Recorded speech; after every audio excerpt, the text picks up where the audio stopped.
அம்மா பசிக்குதுமா. இந்தாப்பா இதான்ப்பா இருக்குது. இந்த வெறும்பண்ணு எப்படிம்மா சாப்பிட்றது?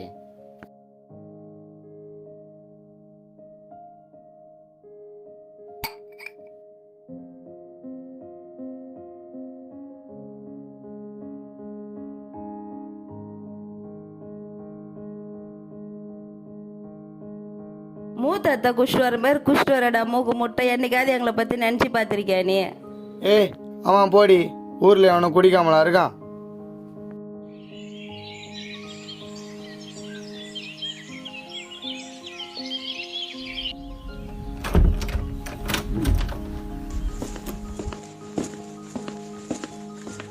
அப்பா இன்னைக்காச்சு எதுனா வாங்கினோம். சரிப்பா.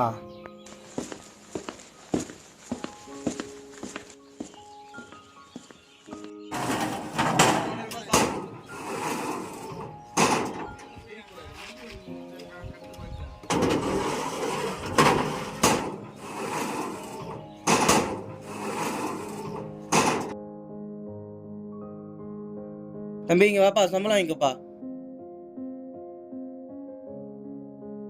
இன்னைக்காச்சும் புள்ளிக்கு ஏதாச்சும் வாங்கின்னு போகணும்.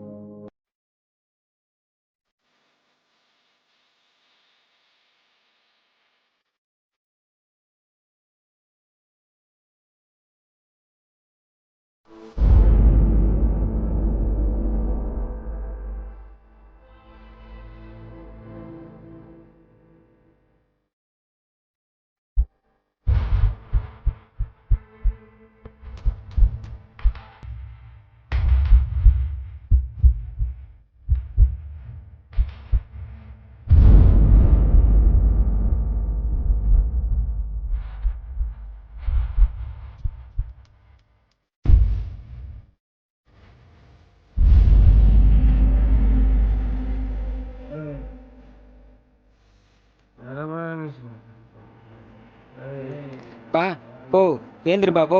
அப்பா ஏந்திருப்பா.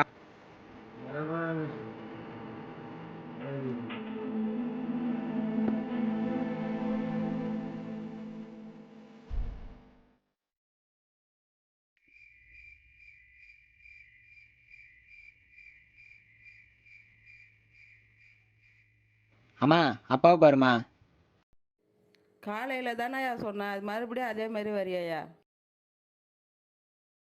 ஐயோ ஐயோ, இந்த படத்துக்குப்பா வாப்பா.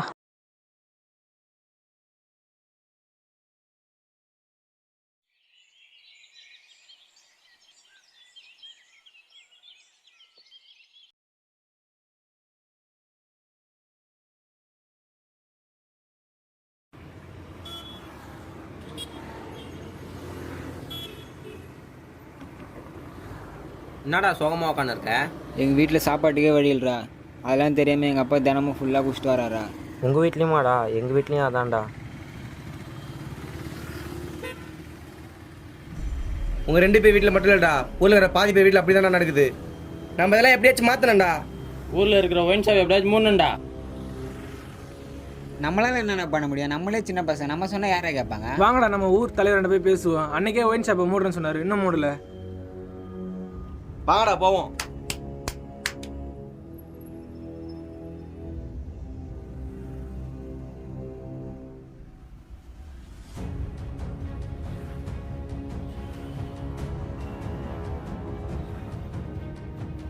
தம்பி அப்பா இல்லையாப்பா?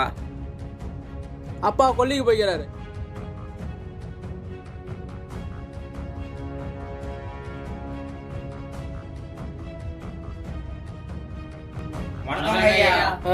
சொல்லுங்க, என்ன ஊரில் இருக்கிற வேண்டெல்லாம் ஒன்றா வந்துக்கிறீங்க, என்ன விஷயம்? ஒன்றும் இல்லைங்க ஐயா, ஊரில் இருக்கிற ஒயின் ஷாப்பை மூடன்னு சொன்னீங்க, ஆனால் ஒன்றுமே பண்ணல.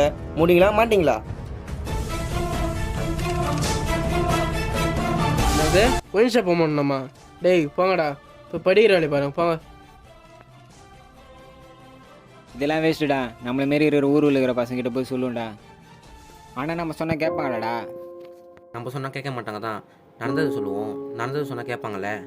அப்படின்னாடா நடந்தது? அப்படின்னா நடந்ததா? நம்ம ஊர் பக்கத்தில் இருக்க மரக்காணத்தில் கலசாயம் குடிச்சு 11 பேர் செத்துட்டாங்கல்ல, அதை சொல்லுவோம். அது சொன்னால் நம்புவாங்கல்ல. அண்ணே ஒயின் ஷாப் ஒழிக்க போராட போகிறேண்ணே, எங்கள் கூட வாங்கண்ணே. சரிப்பா வந்துடுறேன்ப்பா.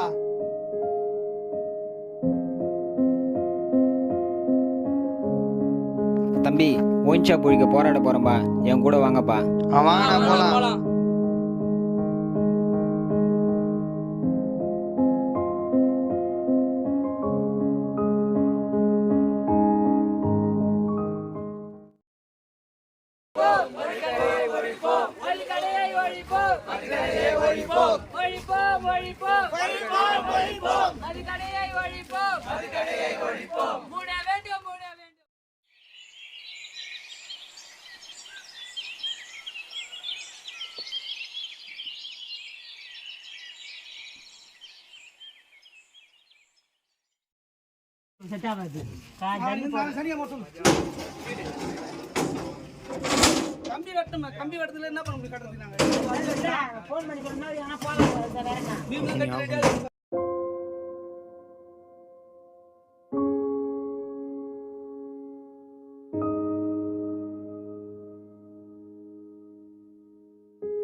என்னடா ஏதோ சொன்ன நம்மளால ஒன்றுமே முடியாதுன்னு? நம்மளால முடியாது ஒன்றுமே இல்லைடா. டாக்டர் ஏபிஜே அப்துல் கலாமே சொல்லிக்கிறாருடா, இளைஞர்கள் தான் நம் நாட்டின் எதிர்கால தூண்கள்னு. அப்போ இதான்டா இளைஞர்களின் எழுச்சி.